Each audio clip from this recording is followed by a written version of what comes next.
strong, be courageous, think positive sa Radyo 5, 92.3 News FM at Aksyon TV. Yeah! I got all my sisters in me. Yeah! Di ba? Feeling ano talaga, may tamang 80s. Yeah! Alam nyo mga kapatid, nagbabalik po ang Think Positive. Siyempre kasama po rin natin si Miss Cristina Lasso at aming palaunin si Girlie Lopez. Okay, ito pong mahalaga, no, na pinag-uusapan po namin yung buhay niya bilang isang bata ang nagpalaki sa kanila. Talaga yung pamilya niya, maganda naman ang background, yung nanay niya, grade 4 lang inabot. Despite of that, napalaki sila ng tama. Nung siya naman po ay nag-aral, tumibok ang kanyang puso sa murang edad na 16 years old. At di lang yun, di ba? Sila po ay naging childhood sweetheart at talaga sila kinasal ng age 23 years old. At ang dahil doon, na bagong buhay nila, nagsimula sila ng buhay, naging unang expat, no, o tinatawag natin OFW, no, ang kanyang mister, na umabot sila sa Hong Kong, sa Indonesia, at marami pang ibang bansa. Ngunit sa paglipat-lipat, maganda ang buhay, ngunit syempre, lahat ng mga gandang buhay, minsan nagkakaroon din po ng konting pagsubok. Ano po yung pinakamatinding pagsubok ang dinaanan niyo, Ma'am Girlie, bilang mag-asawa? So, nung August 20, 2006, Genjo came home after may meeting sila sa Tagaytay at the time. Umuwi na siya after that meeting. Tapos, para siya may flu-like symptom. Mainit siya. Tapos, what I noticed particularly nung may sakit siya, the nose was very red. Okay. So, akala ko siya flu-like. But so that was a Saturday. By Saturday, early Sunday morning, dinala ko na sa hospital kasi mukhang was not really feeling well. So, me and my son brought him to Cardinal Santos. Pagdating namin sa Cardinal Santos, mga 3 a.m. So, by 7:30 a.m., meron na kaming private room, no? Pero, meron na siyang symptoms of parang the fever was around 40 plus, around 42. He was already stuporous and parang hallucinating and talking about actually work. Pero alam mo, iba yung forma na niya. And then so I called up my sisters and brothers, sisters ko and friends. They were there visiting Genjo. But all of us knew that there was something wrong. It was more than flu-like. Pero hindi alam ni Genjo yung... Hindi, wala, hindi na niya, wala na. Para na siya eh. Probably didn't know what was happening. Delirious na po. Delirious, oo. So, 3 o'clock, the doctor was already saying that he needed an MRI. We had to get a neurosurgeon, and that is going to be in an ICU. So, ang bilis-bilis noon, between 10 a.m. up to 3 p.m.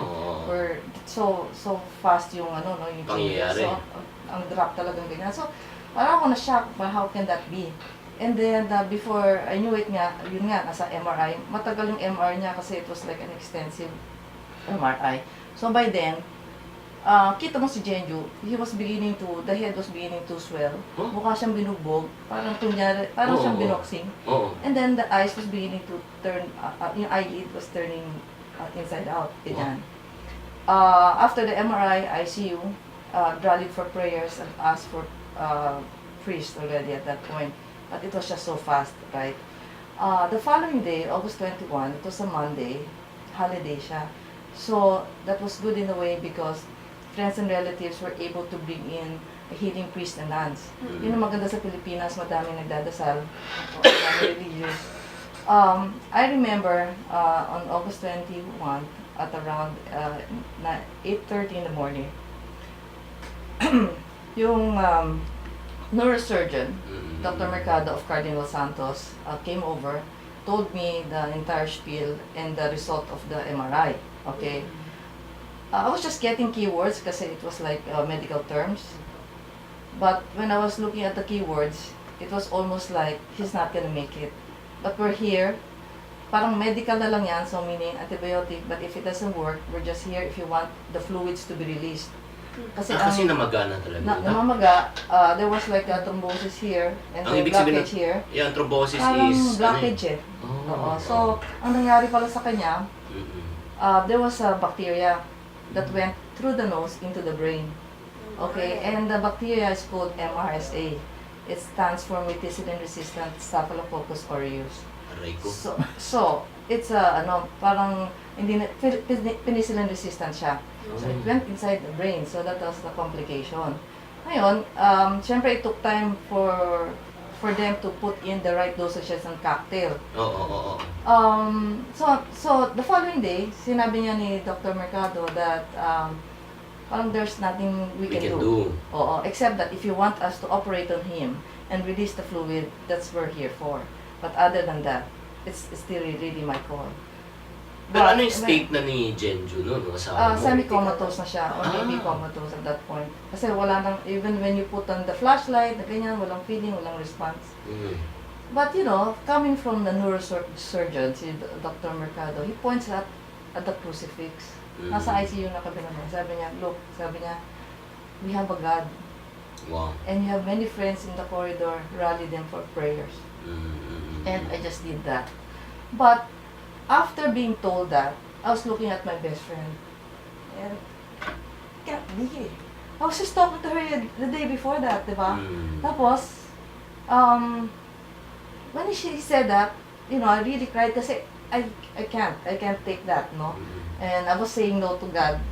Tapos, tama-tama, may dumating na pare, si Father Gerard. Apparently, he's a healing priest from Sorsogon, and he was in town. He came over, and Genju was like unconscious, no? Nasa ICU room kami. I was just told he was not gonna make it. And then, the priest comes in. I didn't know if I was going to pray with the priest or all that, no? But he went at the end of, by Genju's head, do sa table, sa bed, and then prayed for Genju. Ako naman, I sat down, held on his legs, do sa table, and then I closed my eyes to pray. Tapos, natulog ako. I was even dreaming. Okay. And I only felt that at the priest, I was about to leave, nagising ako. What crossed my mind was, my God, mamamatay ang asawa ko, tinulugan ko, di ba? So I had to get to him before he left the door, and then ask Father Gerard. Sabi ko, Father Gerard, what's your discernment? And so si Father Gerard looks at me, and we look at Genju with eyes, di ba, eyelid, big head, semi-comatose. And sabi niya, he's going to be alright. And then, but it didn't match what he was saying. Yeah, walang manifestation. Wala eh, he's going to be alright. So dead serious. So I looked at him, and we both looked at Jeju. And I claimed he's going to be alright. Wow. And it was like, you know, from that time on, you know, that moment, that, you know, that distance, I felt the love, mercy, and peace of God na hindi ko pagpapalit. Diba? Parang it was almost like heavenly peace. And parang I knew what to do, exactly what to do. In retrospect, if I look back, I think I was laying in the spirit. Saka buong buo talagang loob ko. Wala na, there was no fear. I knew that we were being used as an instrument of His love, power, and mercy. And then, after that, paglabas namin, punta ako sa corridor. I didn't realize, it was filled up with friends sa corridor ng Cardinal Santos. Pwede tayo mag-fast forward. Okay, fast forward. Ano nangyari? Yung ano? Did he get out of that? Was he Yes. able to recover? He developed meningitis encephalitis.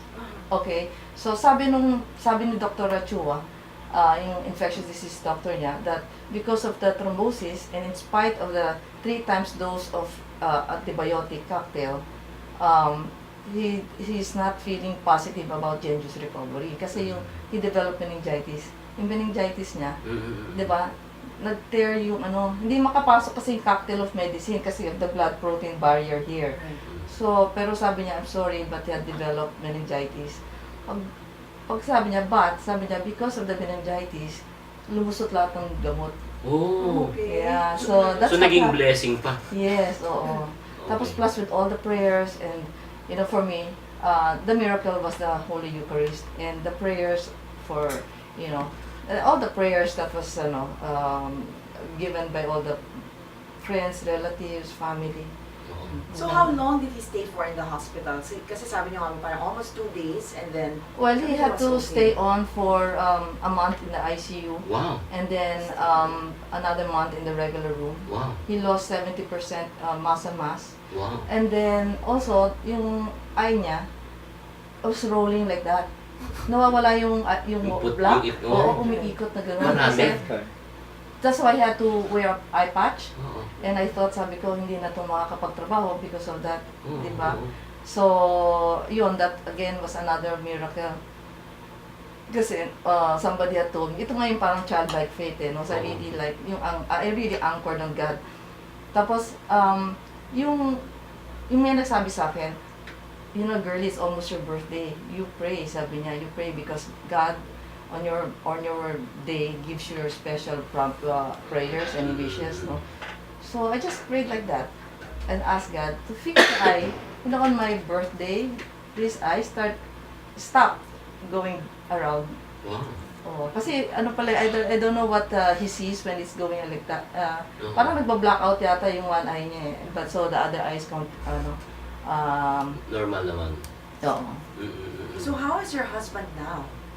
He's good. You know, the prayer was for speedy and full recovery, for him to be good as new, better than before. And he's good, you know, as promised by God. He's good, meaning as in Good, better than before. Para siyang na-rewind, parang siyang na-recharge. Oo. Physically, mentally, Actually, and everything else. Alam mo, Grabe. Christina, Sharper, Yeah. and all Okay. that, no? alam mo, girlie, Christina, siguro, it would be better. It will be better. Actually, we have a privilege right now. Nandito si Jenju, actually. Kung po pwede lang sana. Jenju, can you give us the honor, please, to stay beside your, tabi lang tayo. Wow! Eh, kasi- Siya pala yun. Oo. Sige, tabi ng konti. May miracle. Hindi kasi